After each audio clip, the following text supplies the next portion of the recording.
People always say to me, you know, how do I stand out in an audition?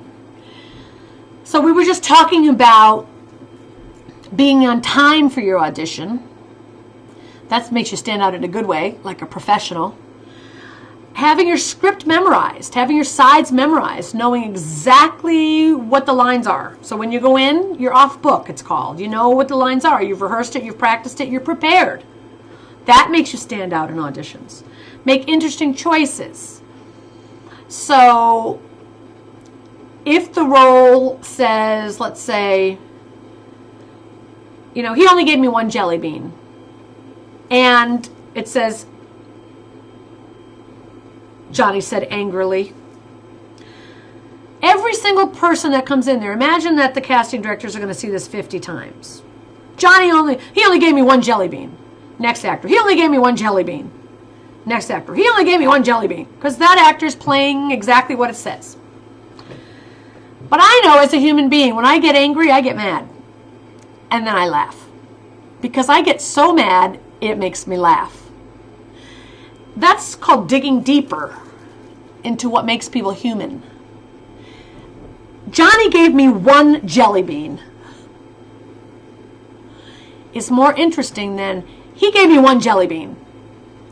If I'm thinking about it like how the layers of a human beings are complicated. I remember when I used to tickle my mom, she used to get furious and start laughing, but it was not a good laugh.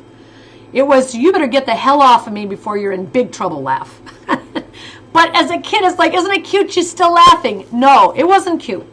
And so I remember things from my life that I can bring into the character. You know, he only gave me one jelly bean. I'm mad, but I'm on the edge of laughing. That is a choice I'm making. So that when the casting directors are watching the same thing over and over and over and over, mine stands out because it's different. If you do the work as an actor, you'll go deeper than what it just says on the page. And you'll study human behavior. And you'll watch how human beings speak and talk and unconscious things that they're doing with their body. And here's a great exercise for you.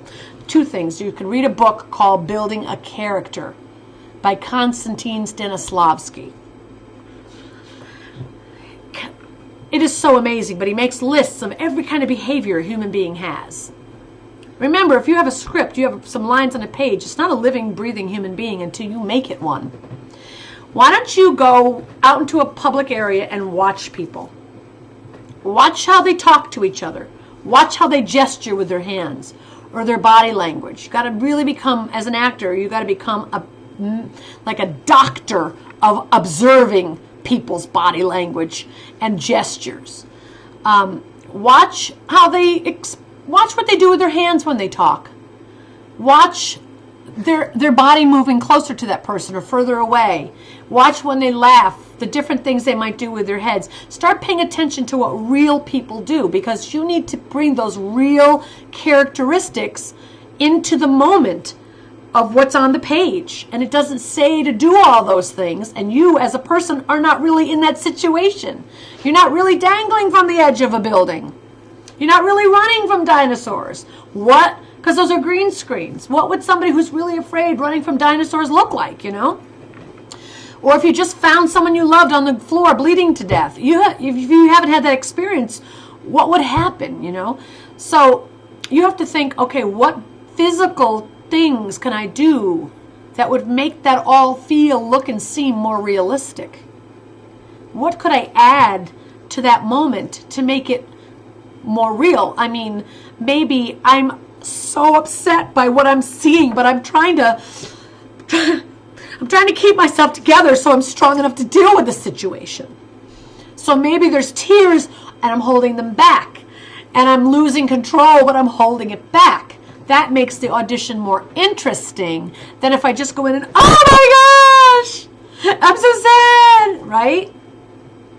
So acting is a skill that you really dig deep and perfect. And if you are in love with acting, like I am, in love with it, and in love with the people who do it, and with the writers who write it and the directors who shoot it and producers who make it, if you're in love with it like that, then you'll want to read everything you can about actors. You want to watch every interview, read every autobiography. You'll study acting. You'll take class after class after class, and you will never get enough of it. You'll still never get enough of it because you love it that much. And those are the kind of people that become successful actors. I always say in this business, there's the curious and there's the serious. And the curious are the ones that are like, hey, I was maybe thinking I could be an actor. I mean, I kind of might want to do that. And then there's the ones that, if they don't become an actor, they do not even know what on earth life would be about. I get emotional when I think about that because that's how much I love it. And that's why I work so hard to teach other people how they can do it. Because if it's really your passion, I want you to really learn how the business works and understand it's more than just wanting to be an actor. It's more than just having a pretty picture with some classes on the back. It's about becoming a great actor. A great actor that people love to watch, that people want to work with, and that casting directors bring in over and over and over again, just hoping that the role fits you one day, fits you well enough that they can give you the job and make that phone call to you saying, you know what, you've come in to see me 10 times. I finally can give you this role. And I'm so glad you kept showing up because I know you'll be brilliant in it. That's what a casting director does. So I just want you to get the truth from me about how it really works. And I hope you feel as passionate about acting as I do. I'm going to go to the next video. Go wipe some tears and then whatever.